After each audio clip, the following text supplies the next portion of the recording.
Hey, Eddie, thanks for joining us today. As a way to get us started, why don't you give us some background on yourself?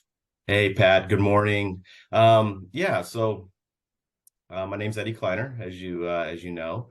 I've been with Bunzel R3 for about 17 years now. Prior to that, for a quick cup of coffee, I worked at Boeing.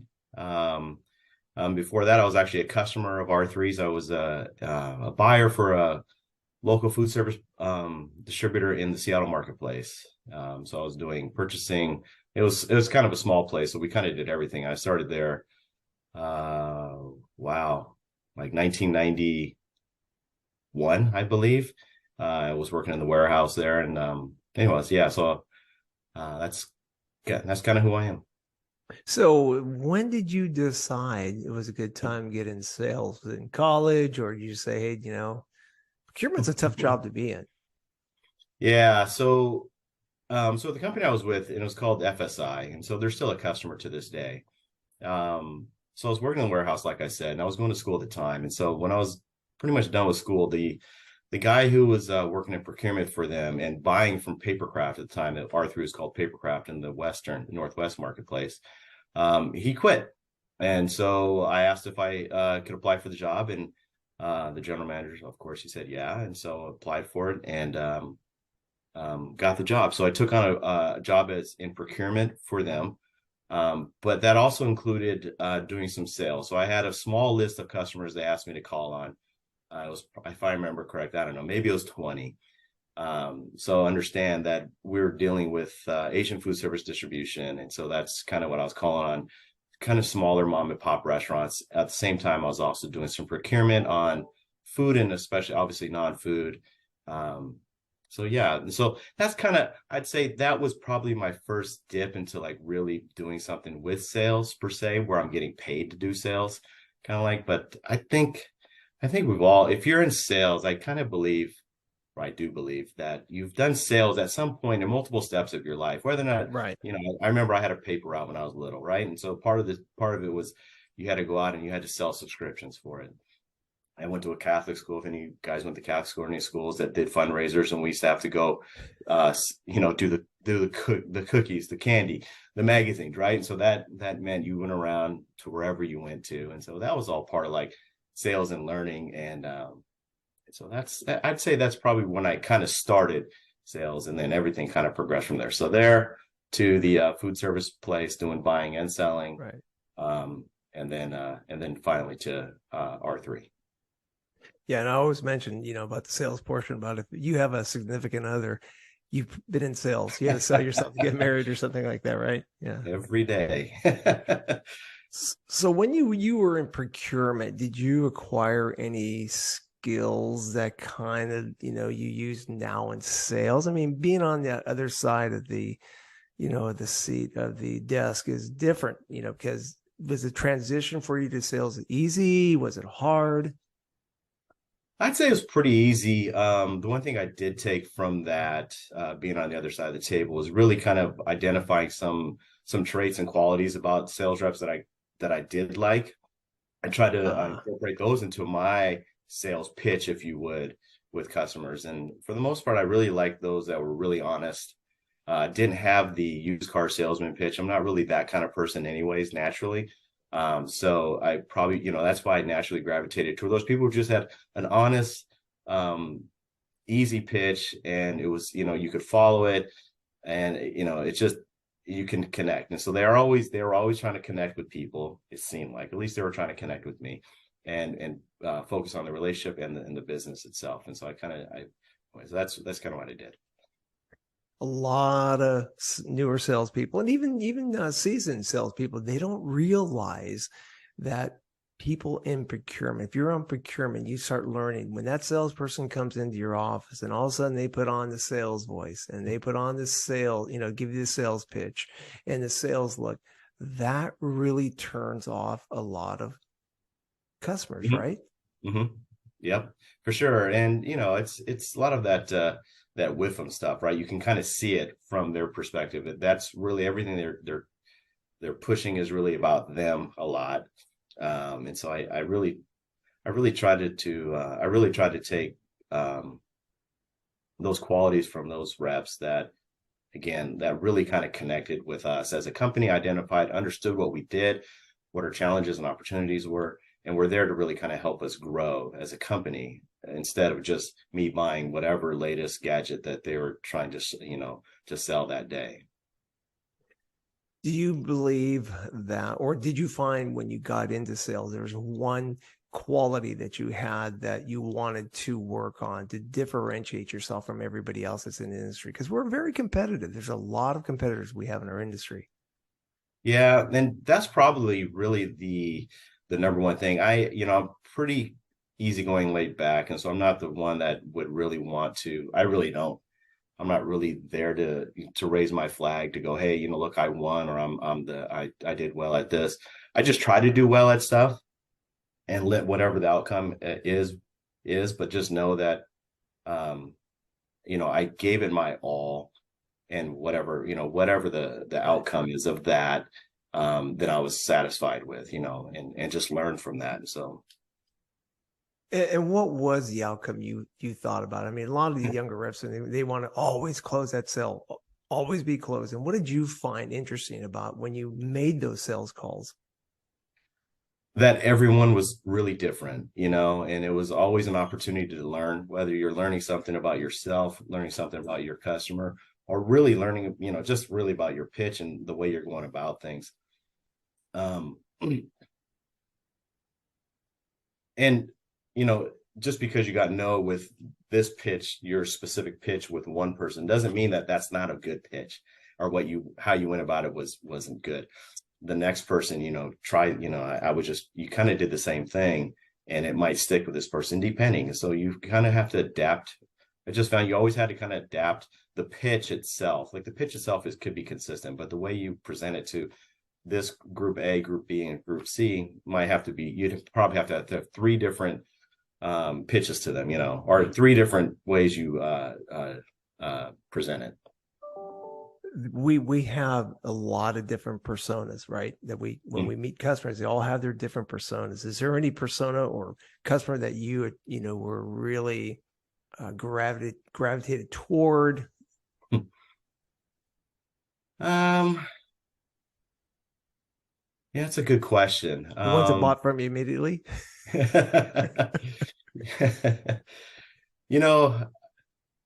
I wouldn't say I really had one particular style of customer that I really liked. They all had their own challenges. They all had their own opportunities. I hate to give this as kind of like a blanket, easy answer.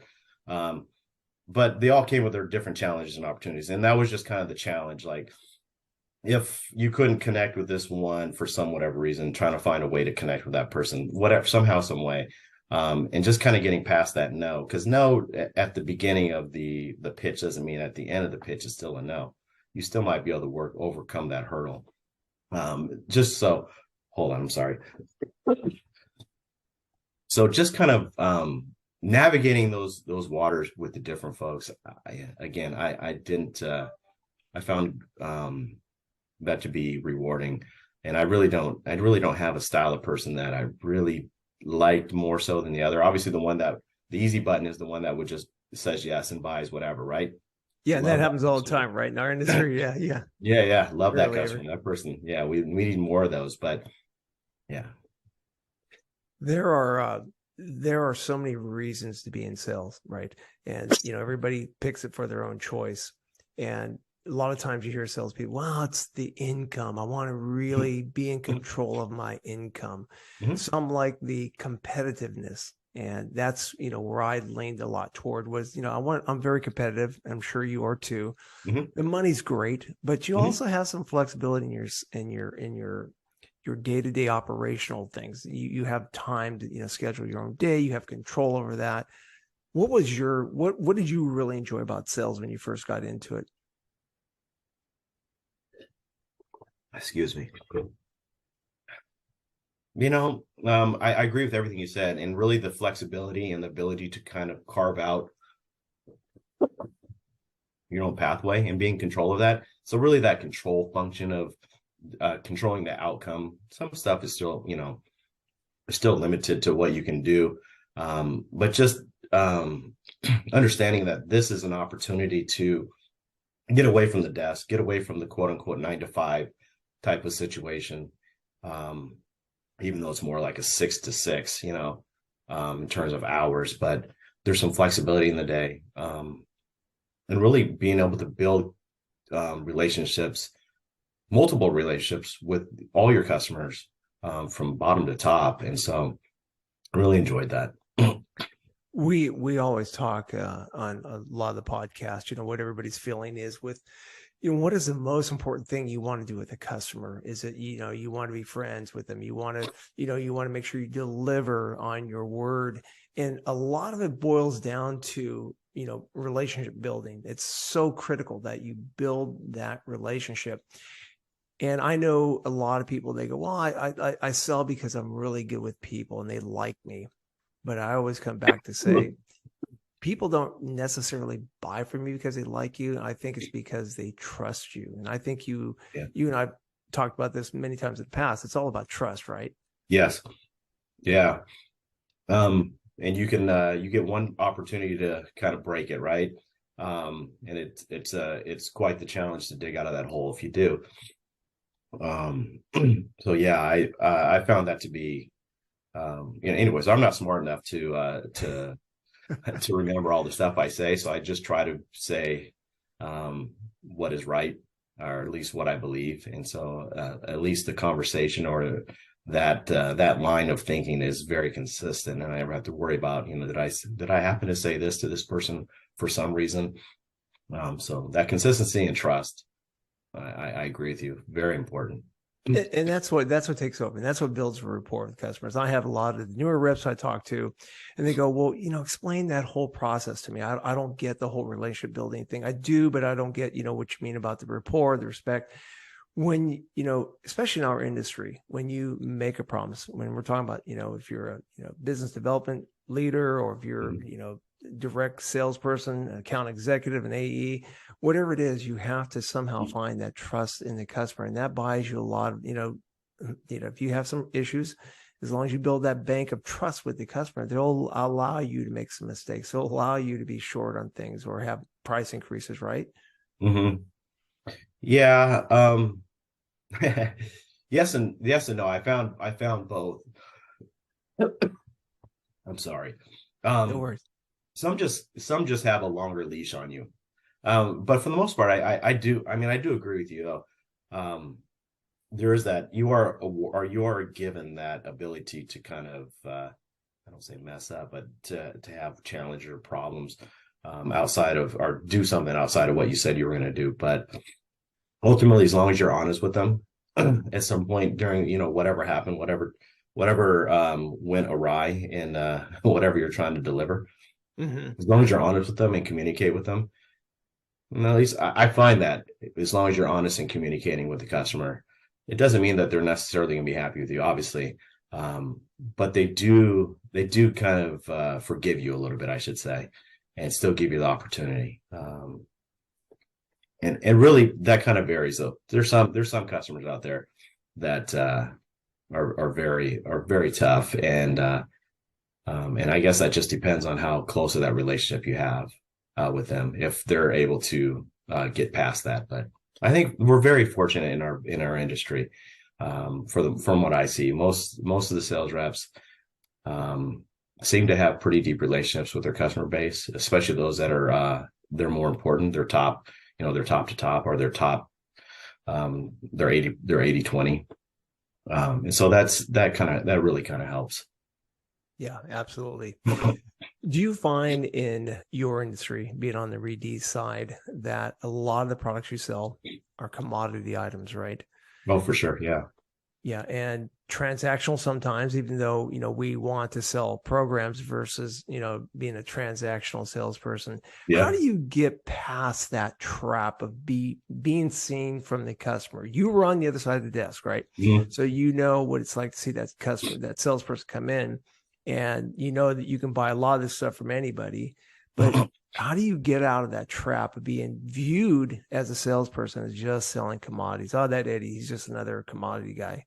Yeah. I think that's really important, right? To make sure you don't get caught up in that. And so part of it that I found, or the way I found success is, I can't remember who taught me this, or maybe it was you, Pat, at some point in my career. I would bring a bag or a box of stuff.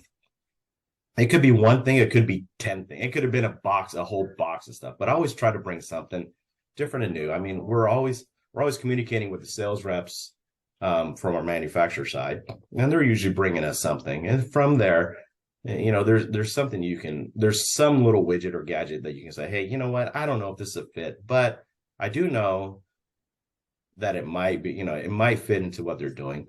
And I know because I understand their business that this has some application towards what they do.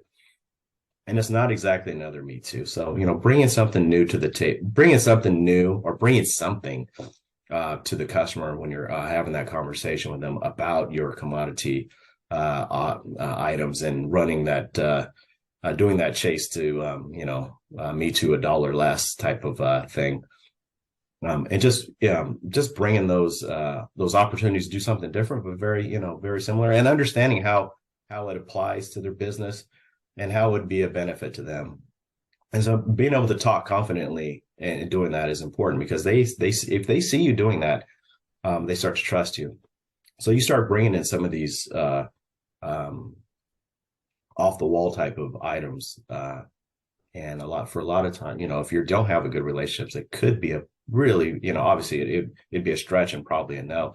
But for others, they might, they might look at it and take it as an opportunity to either kind of change the way they're doing stuff, because they too, if they're buying commodities and they're in the same situation Right. as we are, right? They're selling a commodity item and they're in a transactional relationship with their customers as well.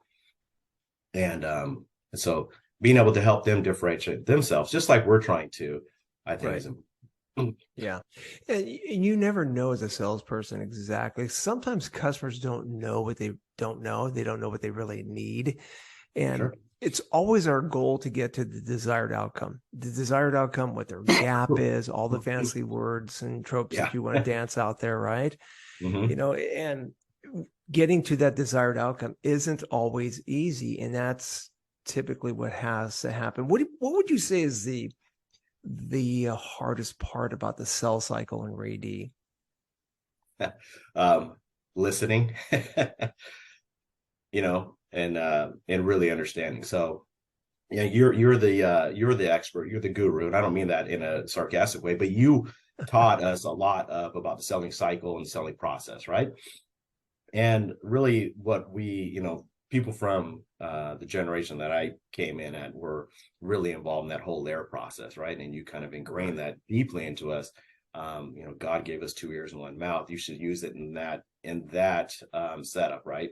And so Right. really kind of listening and exploring. And I think, you've been really a big advocate for this, but really the exploration part, you have to listen, obviously. But if you're just kind of listening, but you're not hearing them, you will never be able to really explore well. So making sure you're listening and then understanding and also exploring. So Yeah. No, good points on that. I'm glad you remembered Lara. That was so good. Look at you. that's But not a shout out. exactly. You have to, a lot of times, even today, even newer ones, I always, try to pick on the newer ones, but it's even, seasoned reps. A lot of times you'll ask a question and you don't acknowledge. The customer says, this is my problem. You just blow by and say, oh, hey, I can Yeah. take care of that. I got the cheapest price in town. You go, well, that's really not my problem. When you dig deeper and go deeper with the customer, that's when it comes to fruition. We've had a lot of, in the food processing division, we have a lot of customers that always want like the cheapest latex glove or the cheapest glove. And the first thing out of somebody's mouth is, well, I can match that price and beat that rumor any time of the day. That's But right. Yeah. but when you dig deeper and they go, well, why do you want a cheap glove? What's your issue? Tell me more about that. And they go, well, it's really not the price I want. It's because the quality of glove I have to buy because it's so cheap is garbage and it falls apart. Mm-hmm. So their gap really isn't the price. It's they need a better glove. That's right. Yeah. And so we have to learn how to dig deeper on that. I want to go into your transition from individual contributor as a sales rep into your team contributor role as a sales leader in the organization. Mhm. What was in your opinion, what was your epiphany there? Was it something that, the light bulb went off in your head? Was it something that, you were drawn to, you eventually wanted to get into sales leadership, or was it just somebody opened your eyes to it? Talk about that. I see you smiling, but I blame you really because when this came up, I don't have a vivid recollection of the conversation we had, but I know we had a conversation, and I asked you your opinion, um, and so you recommended me to do it. And part of it was because I was kind of interested in it, and I had been doing sales for I think it was 7 years at the time for the company.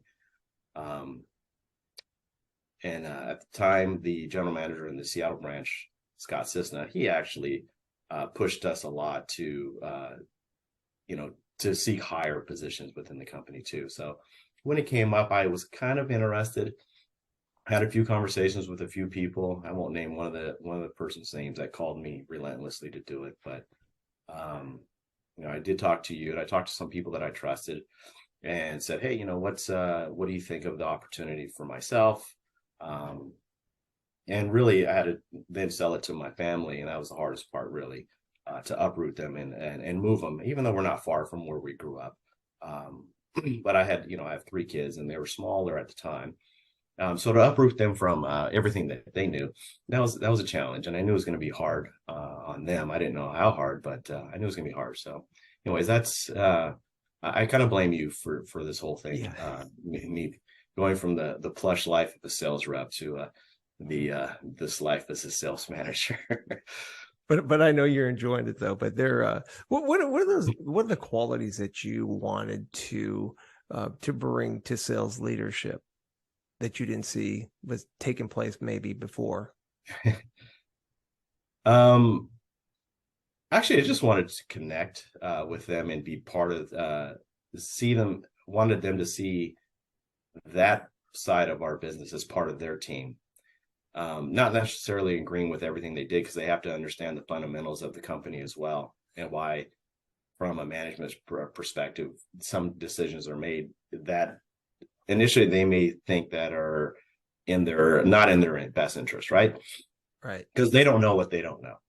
And so just kind of closing that gap. And I will say, I actually had great mentors when I was going. My sales manager at the time was fantastic. The general manager at the time was fantastic. So I have that was very fortunate. So the way they kind of paved the way for me to take on this position, that was really influential in my style and what I wanted to accomplish. So, and really, it was just really about making sure I connected with the team.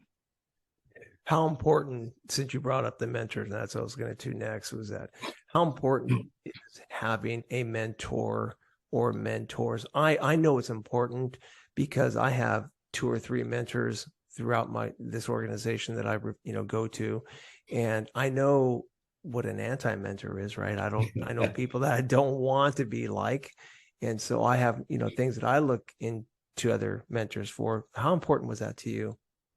Oh, extremely important. I mean, I would have probably never even entertained the opportunity to do this had not been for those mentors. And been very blessed to be um, connected with some really quality individuals throughout this company that have really kind of helped me make some, I think, good decisions and directed me towards what I think has been so far a successful career. Yeah, absolutely. I took the liberty to talk to a few of your cohorts about your leadership skills, and I'm going to quote some people that said, basically, hey, and this is no, it's not a cliche. Anytime they wanted to go see you when you're in the building, you have that open door policy. And a lot of people throw that around that trope. Oh, he's going to open door policy, but you actually do, and they appreciate that. And the fact that when they come into your office, they're flustered. You can see it in their eyes, and somehow, I guess that's apparent in you, right? You Yeah, can yeah, judge yeah. your kids, So and nosy. Exactly right. And then they say, hey, he calms me down. He brings me back to reality. And that's what a good mentor does. They're not only calm, they don't get frustrated with you.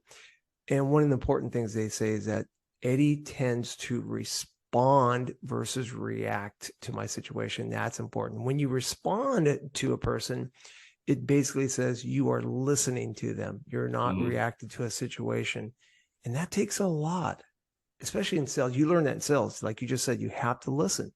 If you Yeah. ask a question, listen for the answer. And that's what they appreciate about you. So kudos to you. Well, those are very kind words by some very kind people, so I appreciate that.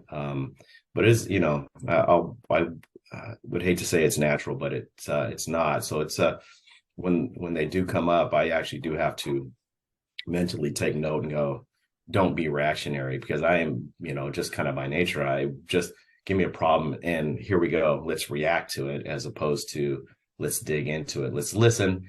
And if anybody, if they listen, when they listen to this, if I ever do differently, obviously I encourage them to let me know that, hey, this is not what I want from you. I didn't come in here for that.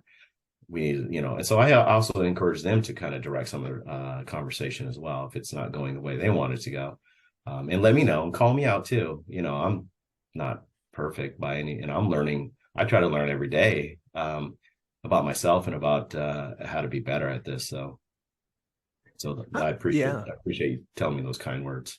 no, I'll be absolutely. paying Yeah, right. later How, on. Yeah.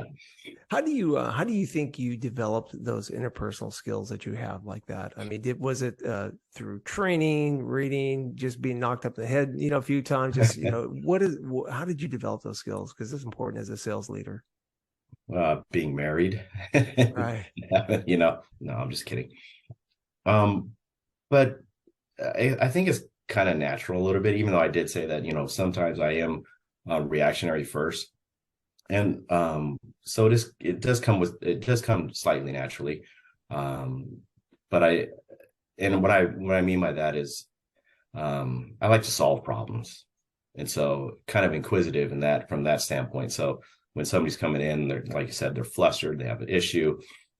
Um, Initially, I just kind of take it as a challenge to help them solve this thing, and I enjoy that naturally to do that.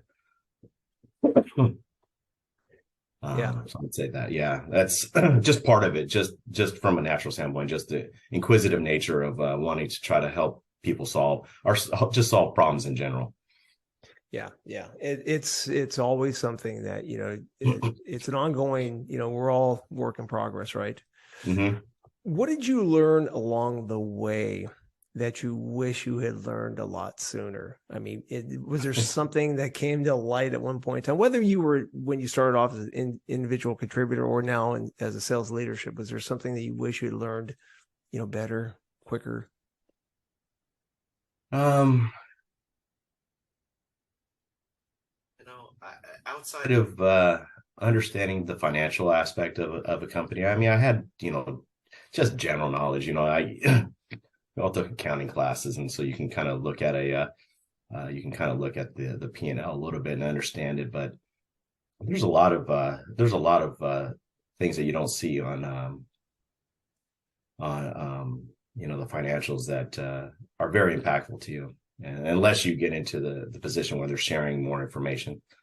Um, and I it's a good question, Pat. And I'm trying to think of an answer here that's just Well, let me ask you this. The financials very important part because today, and I get this a lot now, after the pandemic, after the COVID hit, and during the COVID, we saw a lot because we had to go to Zoom meetings, right? We weren't doing the in person. All of a sudden, on these Zoom meetings, when you're having that one-on-one with your customer, you saw that C-suite level, come into your Zoom meetings. I mean, where you yeah, didn't see it before. You had that right. CIO, the CFO, you had the CEO join these meetings, and it caught a lot of us off guard. And those Mm-hmm. are the ones that really pay attention to the financials. And you better understand that a lot of deals get stalled.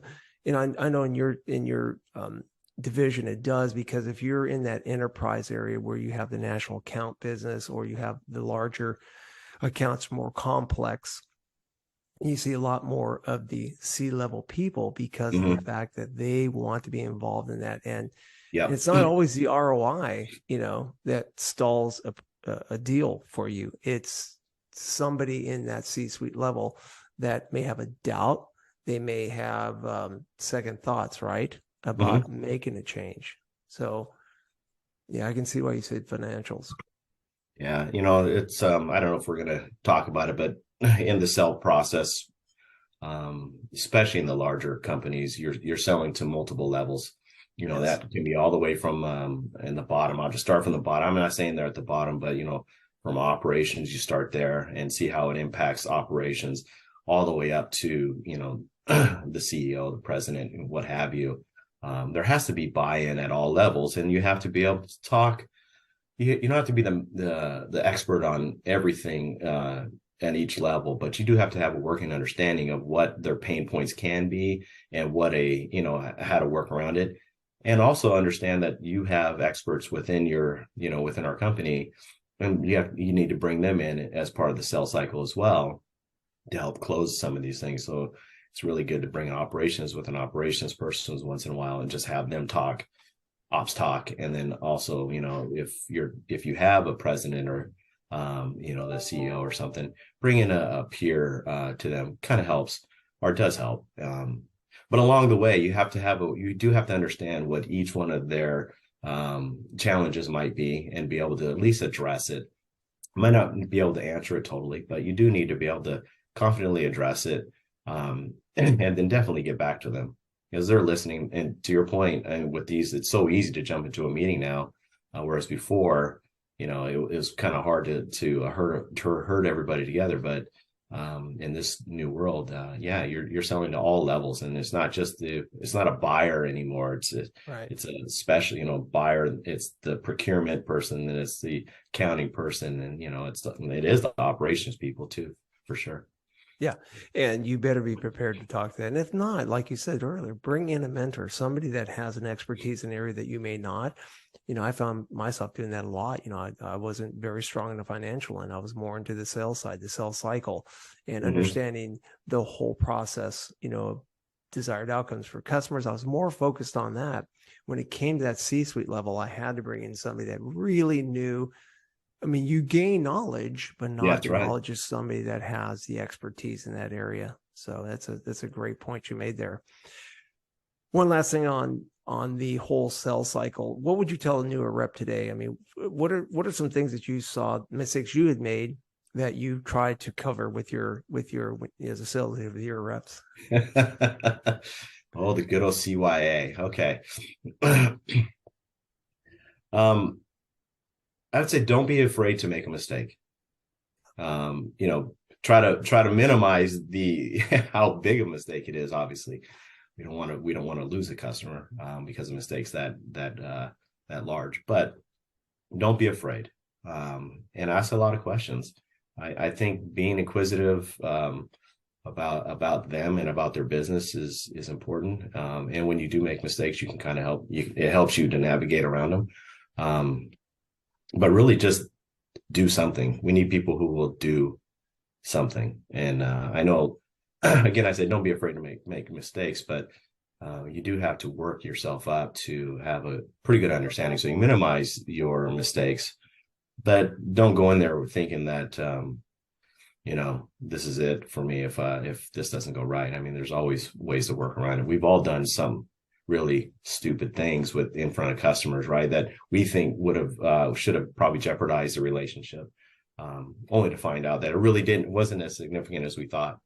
It's only because we went in with that mindset of this is, I have to be perfect. I have to know everything. I have to do this all right. So I'd say, yeah, just don't be afraid and have fun.